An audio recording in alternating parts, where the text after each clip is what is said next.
Welcome to my Shri super garden and आज 3 अगस्त 2025 का है और पटना में विगत 6 दिनों से बूंदाबांदी चल रहा है। तो बरसात का मौसम, सुहाना मौसम, और आशा करता हूं कि आप लोग सभी लोग खुश होंगे।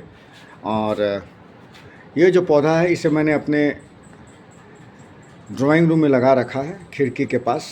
और ये जो पौधा, चलिए मैं एक एक करके दिखाता हूँ कि पौधा, ये जो पौधा है आप देखिए किस तरह से मैंने इसको बांध रखे हैं थ्रेड से, और ये ऊपर चढ़ रहा है। और आप देख सकते हैं कि इस तरह से ये ऊपर बांधा हुआ है, तो ये इस तरह से। और इसका जो ये जो पौधा है इसे कहते हैं philodendron heart. This plant is called as a philodendron heart. And ये जो है इसे बरसात के मौसम बहुत ही पसंद आते हैं। और ये जो सेकंड वाला जो पौधा है ये सिंडैप्सिस है, और इसे भी बरसात का मौसम बहुत ही पसंद है। और तीसरा जो पौधा है ये देखिए, ये डेविल्स आइवी है, और इस तरह से इसका लीफ वेरिगेशन है। और चलिए एक एक करके मैं बताता हूँ। इन सभी पौधों जो है जिसका नेचुरल हैबिटेट है, ये ट्रॉपिकल रेन फॉरेस्ट में उगते हैं, और इन्हें नमी बहुत पसंद है, ह्यूमिडिटी, और तापक्रम करीब लगभग 35 डिग्री सेंटीग्रेड का बहुत ही पसंद है। ये जाड़ों में भी उगते हैं, मगर इनका जो ग्रोथ है जाड़ों में कम होता है। और चलिए इनके पॉट साइज़ के बारे में बताता हूँ। तो इनका जो पॉट साइज़ है ज़्यादा बड़ा मैंने नहीं दे रखे हैं, ये छोटा सा पॉट है। और ये देखिए इस तरह से ये हाथ में छोटा पॉट है, इसके नीचे मैंने प्लेट लगा रखे हैं ताकि ऊपर से अगर पानी में डालूँ तो प्लेट में वो पानी कलेक्ट करे। और चलिए इनके पॉटिंग मिक्स के बारे में बता दें। The potting mix of this plant, this beautiful philodendron heart plant. So इसके पॉटिंग मिक्स में I have kept rice husk, wood charcoal, and ये जो उजला जो पैलेट्स आप दिख रहे हैं छोटे से, ये परलाइट है। इसमें मैंने वर्मिकुलाइट भी डाल रखा है, और इसमें लीफ कंपोस्ट मैंने डाला है। ये सॉइललेस पॉटिंग मिक्स है। और यदि आपके पास में ये सब नहीं है तो सिंपली आप मिट्टी लेंगे, मिट्टी में रेत मिला करके, और इसमें लीफ कंपोस्ट या पूरा सड़ा हुआ गोबर आप इसमें डाल सकते हैं। You can place, if you don't have this potting mix, then you can have simply the soil, the garden soil with river sand and leaf compost, so that will also do.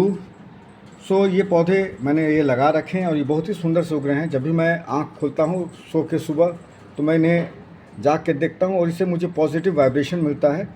और चलिए मैंने बताया। और इसका सन requirement के बारे में बताता हूँ कि अभी आप देख सकते हैं कि ये अंदर मैंने लगा रखे हैं। सुबह का इसे, ये ईस्ट फेसिंग विंडो में है, तो थोड़ा सा सुबह का थोड़ा हल्का सा धूप मिलता है, और फिर इसका जो सूरज का जो प्रकाश है वो सिर्फ मिलता रहता है। ये काफ़ी है इसके लिए।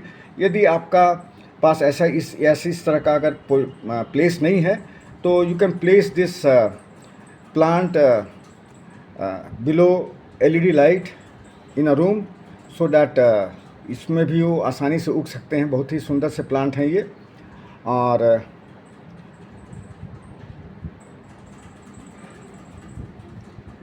अब बाहर से मैं क्या खाद इसमें देता हूँ, तो अब चलिए इसको बांधने के लिए मैंने जो लगा रखे हैं, तो जब तक आप इसको चढ़ने के लिए बांध के नहीं डालिएगा तो इसका ग्रोथ जो है वो ज़्यादा नहीं आ पाइएगा। इसे अगर धागा से अगर कोई बांध के इसको ऊपर चढ़ने के लिए देते हैं तो ये जल्दी से पकड़ के चढ़ता है। और इस तरह का जो रूट्स जो होता है आप देख रहे हैं, इसमें रूट्स भी, ये देखिए रूट्स है ना, ये रूट्स का मेन मकसद होता है कि वो चाहते हैं कि किसी जगह हम पकड़ के उस पर चढ़ें।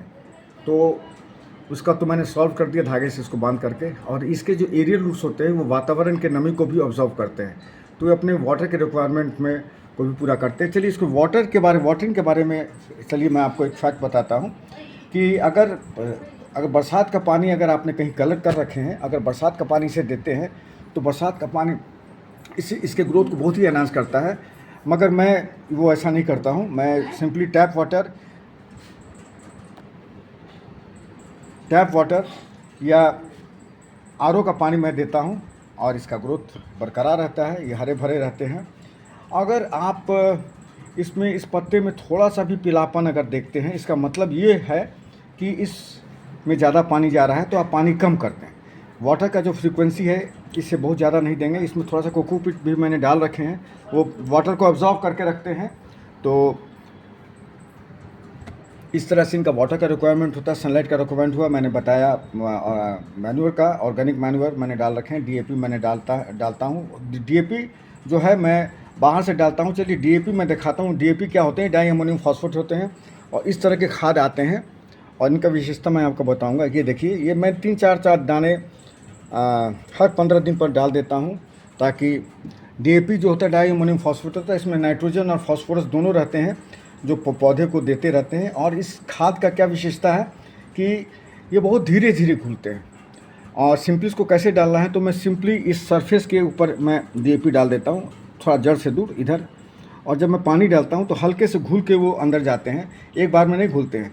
एनपीके जो फर्टिलाइज़र होता है वो बहुत ही हाईली सॉल्युबल होते हैं और वो तुरंत घुल करके जड़ में जाते हैं। तो यदि थोड़ा सा भी अगर आप एनपीके आप ज़्यादा डाल देते हैं, वो पौधे को नुकसान पहुँचा सकते हैं। तो मुझे सबसे अच्छा जो खाद जो लगता है वो डीएपी है, डाई अमोनियम फॉस्फेट। बहुत ही सुंदर खाद है, तो इसे आप उपयोग कर सकते हैं और इन पौधों को उगाइए अपने इंडोर प्लांट्स के रूप में, और इसको देखकर खुशी आप पा सकते हैं, क्योंकि प्रकृति है वहीं भगवान है। तो धन्यवाद दोस्तों। यदि आपको मेरा ये वीडियो अच्छा लगा हो तो इसे लाइक और सब्सक्राइब ज़रूर कीजिएगा, ताकि मुझे प्रोत्साहन मिले और इन सारे वीडियोज़ को बनाने के लिए, और इसको शेयर भी कीजिएगा दोस्तों। धन्यवाद दोस्तों मेरी वीडियो को वॉच करने के लिए। धन्यवाद।